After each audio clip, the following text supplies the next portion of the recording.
Di na kita mahal. Mga salitang sinabi mo sa akin nang walang reaksyon.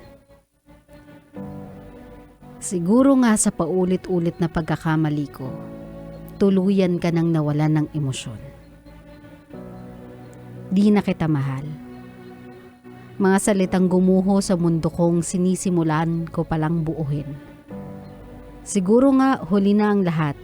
Sa dami ba naman ng beses na nagawa kitang paluhain? Di na kita mahal. Mga salitang nagbigay tuldok sa taong mahal ako, tanggap ako, pero napabayaan ko. Di na kita mahal. Mga salitang nagpalaya sa taong deserve ang taong marunong magmahal. Hindi yung katulad ko. Ako si Ray.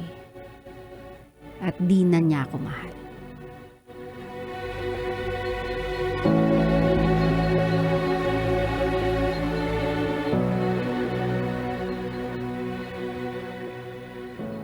My love, ang tao likas na tanga.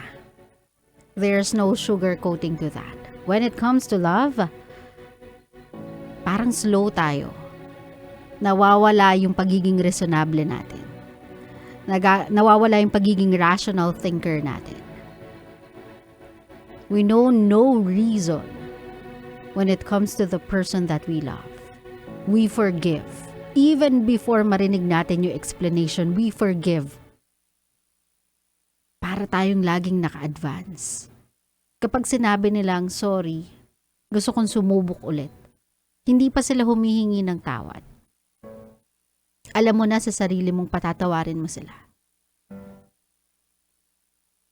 Because again, tanga tayo when it comes to love. There's no denying that.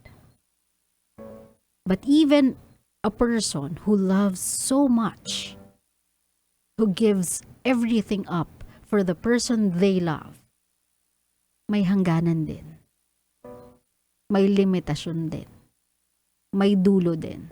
May wakas din. Marunong din silang masait. Kaya kapag naabot mo yung puntong yon, yung upod na sila, pag sinabi mong, I'm sorry, I wanna try again, that's when you'll experience yung titig na walang laman. Yung titig na walang emosyon. You are trying to find anger, disappointment, sadness.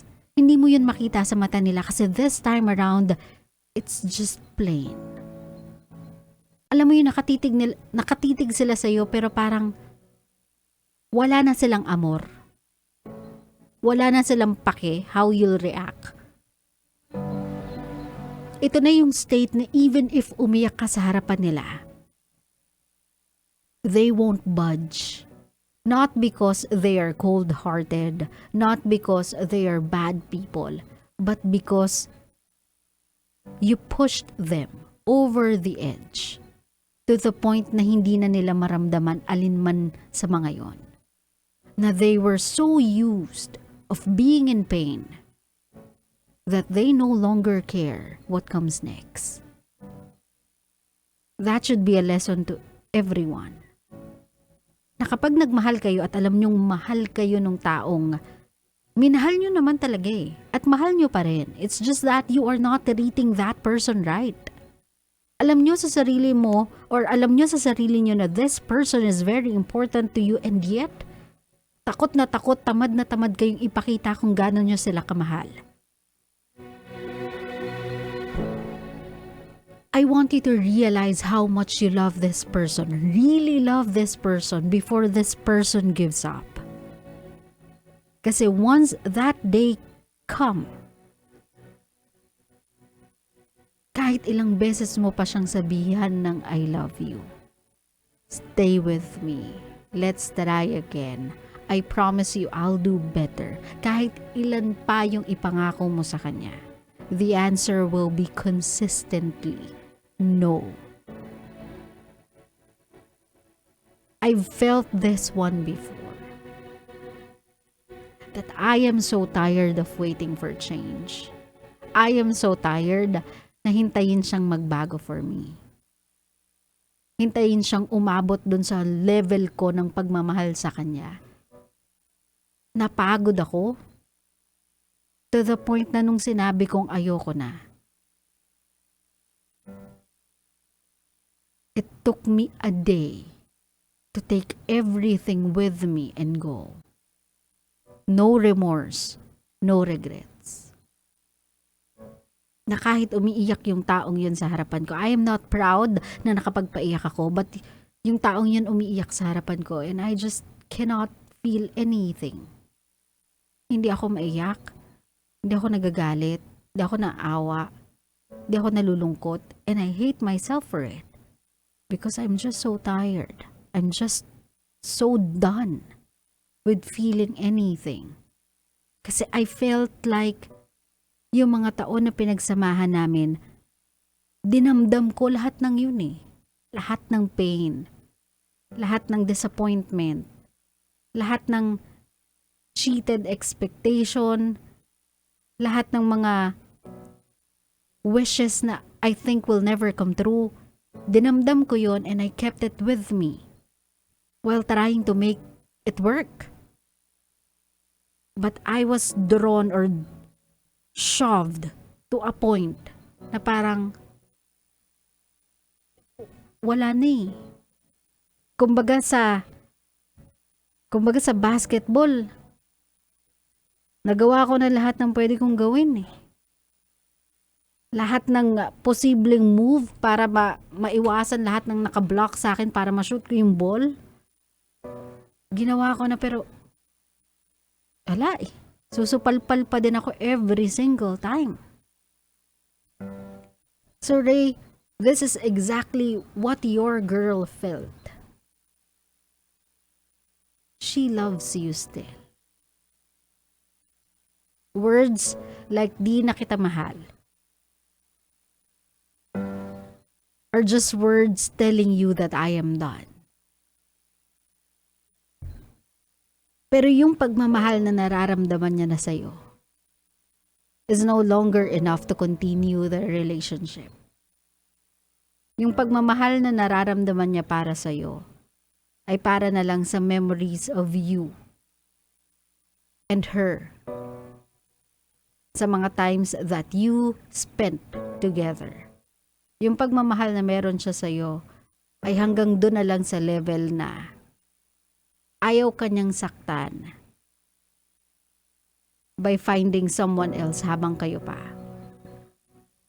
By ipahiya ka sa harapan ng ibang tao.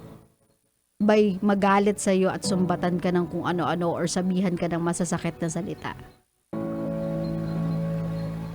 Yung pagmamahal niya sa'yo ay hanggang doon na lang sa punto na kaya niyang maging honest sa'yo at sabihin sa'yo na I am done. I am tired. And as my last resort to make you feel, kahit hindi na lang malaman that I love you, is to tell you di na kita mahal so that you can forget about me. Whichever way you would see fit. Magalit ka sa akin. Gawin mo kung kontrabida sa mga storya mo sa mga kabarkada mo habang you are trying to move on from me or you are trying to get over na nag-break up tayo. Kahit gawin mo kung villain sa mga kwento mo sa mga magulang mo, go ahead. I'll tell you di na kita mahal. Because this is the only way for me to show you that the last few drops of my love for you is to give you a way out by hating me. So yes, di na kita mahal. So sa mga kabisyo natin na feeling ninyo, nane-neglect ninyo yung mga partner ninyo, hindi nyo sila nabibigyan ng ample na atensyon,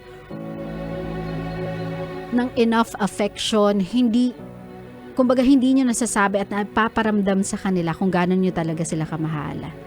Let this be a wake-up call. Kasi even when magkakaiba kami ng duration or magkakaiba tayo ng duration ng pagtitiis, pagpapasensya sa isang relasyong hindi nag-work, lahat tayo darating sa hangganan. kapag hindi nyo talaga inayos, kapag hindi nyo talaga ginawa ng paraan to make that person happy, to give that person a reason to stay, mauupos at mauupos yan.